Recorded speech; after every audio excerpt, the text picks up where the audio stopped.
ADM K Naveen ബാബുവിന്റെ മരണത്തിൽ ജാമ്യം ലഭിച്ച PP ദിവ്യ അല്പസമയത്തിനകം ജയിൽ മോചിതയാകും. 11 ദിവസമായി ദിവ്യ റിമാൻഡിലാണ്. പാർട്ടിയുടെ യശസ്സ് കളങ്കപ്പെടുത്തിയെന്ന കണ്ടെത്തലോടെ ബ്രാഞ്ചിലേക്ക് തരം താഴ്ത്തിയെങ്കിലും PP ദിവ്യയെ സ്വീകരിക്കാൻ ജയിലിന് പുറത്ത് CPM മുതിർന്ന നേതാക്കൾ എത്തിയിരുന്നു. ജാമ്യമാണ് നിയമം എന്ന സുപ്രീം കോടതിയുടെ നിരീക്ഷണം ചൂണ്ടിക്കാട്ടിയാണ് തലശ്ശേരി പ്രിൻസിപ്പൽ സെഷൻസ് കോടതി ദിവ്യയ്ക്ക് ജാമ്യം അനുവദിച്ചത്. ജയിലിന് മുന്നിൽ നിന്ന് അരുൺ പൂപ്പറമ്പ് നമ്മളോടൊപ്പം ചേരുന്നു വിവരങ്ങളുമായി. അതോടൊപ്പം തന്നെ ഈ ജാമ്യ വ്യവസ്ഥ എന്തൊക്കെയാണ്, ഏതൊക്കെ വാദങ്ങൾ അംഗീകരിച്ചുകൊണ്ടാണ് കോടതി PP ദിവ്യയ്ക്ക് 11 ദിവസങ്ങൾക്ക് ശേഷം ജാമ്യം അനുവദിച്ചിരിക്കുന്നത്? പാർട്ടി എങ്ങനെയാണ് ഈ വിഷയത്തെ ഇനി സമീപിക്കാൻ പോകുന്നത്? അതിന്റെ വിശദാംശങ്ങളുമായി സജോ ദേവസ്യ നമ്മളോടൊപ്പം ഉണ്ടാകും. അരുൺ, ഇപ്പോൾ PP ദിവ്യയുടെ അഭിഭാഷകൻ K വിശ്വൻ മാധ്യമങ്ങളെ കണ്ടിരുന്നല്ലോ. അദ്ദേഹം ഇപ്പോൾ വനിതാ ജയിലിന് പുറത്ത് കാത്തു നിൽക്കുന്നത് കാണാം. തലശ്ശേരി പ്രിൻസിപ്പൽ സെഷൻസ് കോടതിയിൽ നിന്നുള്ള ജാമ്യ ഉത്തരവ് ജയിൽ അധികൃതർക്ക് കൈമാറിയ ശേഷം നടപടിക്രമങ്ങൾ പൂർത്തിയാക്കി PP ദിവ്യ പുറത്തു വരുന്നതിന് കാത്തു നിൽക്കുകയാണ് അദ്ദേഹം എന്ന് മനസ്സിലാക്കുന്നു. മാധ്യമങ്ങളോട് PP ദിവ്യയുടെ അഭിഭാഷകൻ K വിശ്വൻ എന്തൊക്കെ കാര്യങ്ങൾ പറഞ്ഞു? എപ്പോഴാണ് PP ദിവ്യ ജയിൽ മോചിതയാകുക?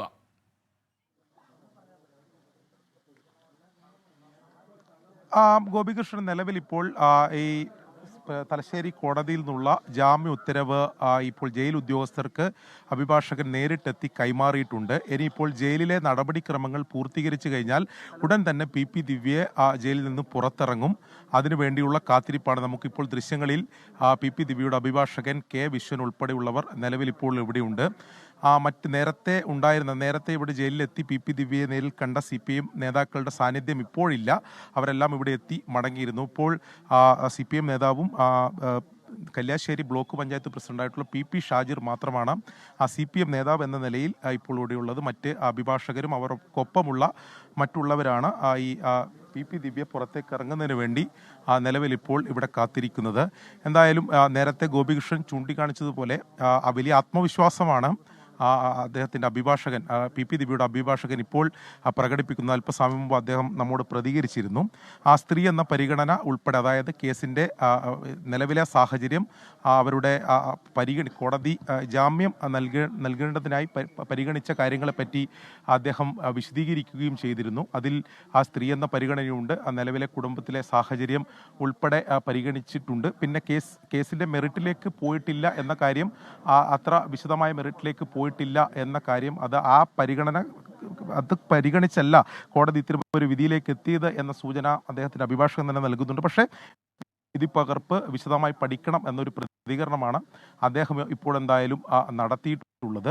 കഴിഞ്ഞ 11 ദിവസമായി നമ്മൾ ഈ കാണുന്ന വനിതാ ജയിലിലാണ് PP ദിവ്യ കഴിയുന്നത്. അതിലൊരു ദിവസം പോലീസിന്റെ അന്വേഷണ സംഘം കസ്റ്റഡിയിൽ വാങ്ങി ചോദ്യം നടത്തിയിരുന്നു.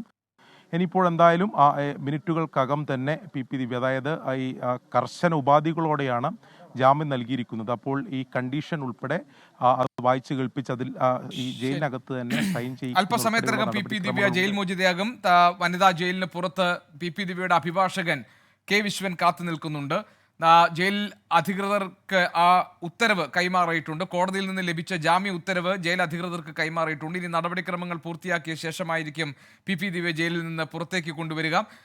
ആ ദൃശ്യങ്ങളാണ് ഇപ്പോൾ നമ്മൾ കണ്ടുകൊണ്ടിരിക്കുന്നത്. നമുക്ക് സജോ ദേവസ്യ നമ്മളോടൊപ്പം തുടരുന്നുണ്ട്. സജോ, ഈ എന്തോ കർശനമായ ഉപാധികളോട് കൂടിയാണല്ലോ, വ്യവസ്ഥകളോട് കൂടിയാണല്ലോ PP ദിവ്യയ്ക്ക് ജാമ്യം അനുവദിച്ചിരിക്കുന്നത്. എന്തൊക്കെ കാര്യങ്ങൾ പരിഗണിച്ചുകൊണ്ടാണ്, ഏതൊക്കെ വാദമുഖങ്ങളെ അംഗീകരിച്ചുകൊണ്ടാണ് കോടതി PP ദിവ്യയ്ക്ക് ജാമ്യം അനുവദിച്ചത്? എന്തൊക്കെയാണ് ജാമ്യ വ്യവസ്ഥകൾ?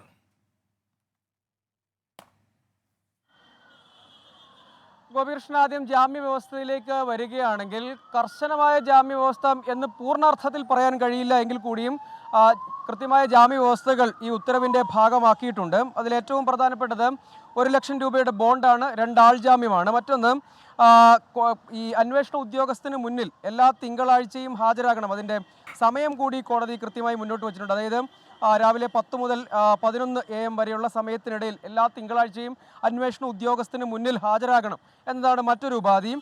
മറ്റൊന്ന്, ജില്ല വിട്ട് പുറത്തു പോകാൻ പാടില്ല. കണ്ണൂർ ജില്ല വിട്ട് എങ്ങോട്ടേക്കും യാത്ര ചെയ്യാൻ പാടില്ല. സാക്ഷികളെ സ്വാധീനിക്കാൻ പാടില്ല. ഒപ്പം ഏതെങ്കിലും ഈ കുറ്റകൃത്യത്തിൽ ഏർപ്പെടാൻ പാടില്ല. മറ്റേതെങ്കിലും ഒരു കുറ്റകൃത്യത്തിൽ ഏർപ്പെടാൻ പാടില്ല. അങ്ങനെ ഏർപ്പെട്ടാൽ, അതുമായി ബന്ധപ്പെട്ട കുറ്റകൃത്യത്തിൻ്റെ സ്വഭാവത്തിലുള്ള എന്തെങ്കിലും പ്രവൃത്തിയിൽ ഏർപ്പെട്ടാൽ അത് ജാമ്യം റദ്ദാക്കുന്നതിന് കാരണമാകും. മറ്റൊന്ന്, കോടതിയിൽ പാസ്പോർട്ട് സറണ്ടർ ചെയ്യണം എന്നതാണ്. ഇത്രയുമാണ് ജാമ്യ വ്യവസ്ഥകൾ. അതായത് സാക്ഷികളെ സ്വാധീനിക്കരുത്, മറ്റു കുറ്റകൃത്യങ്ങളിൽ ഏർപ്പെടരുത്, ജില്ല വിട്ടുപോകരുത്, കോടതിയിൽ ഈ പാസ്പോർട്ട് സമർപ്പിക്കണം, ബോണ്ട് ഉൾപ്പെടെയുള്ള കാര്യങ്ങൾ സ്വാഭാവികമായും എല്ലാ ജാമ്യത്തിനും ഉള്ളതാണ്. അത് കടുത്ത കർശനമായ ഉപാധിയാണോ എന്ന് ചോദിച്ചാൽ ഒരു പരിധിവരെ എന്ന് മാത്രമേ ഈ ഘട്ടത്തിൽ പറയാൻ കഴിയുകയുള്ളൂ. പക്ഷേ അപ്പോഴും ഈ കേസിന്റെ സ്വഭാവമൊക്കെ പരിഗണിച്ചുകൊണ്ട് അത് കർശന ജാമ്യ വ്യവസ്ഥ എന്ന നിലയ്ക്ക് തന്നെ വിലയിരുത്താൻ കഴിയും. ശരി സജോ, നമുക്ക് അതിന്റെ വിശദാംശങ്ങൾ പരിശോധിക്കാം. അല്പസമയത്തിനകം പി ദിവ്യ ജയിൽ മോചിതയാകും എന്നാണ് മനസ്സിലാക്കുന്നത്. നടപടിക്രമങ്ങളിലൂടെ കടന്നു പോവുകയാണ്.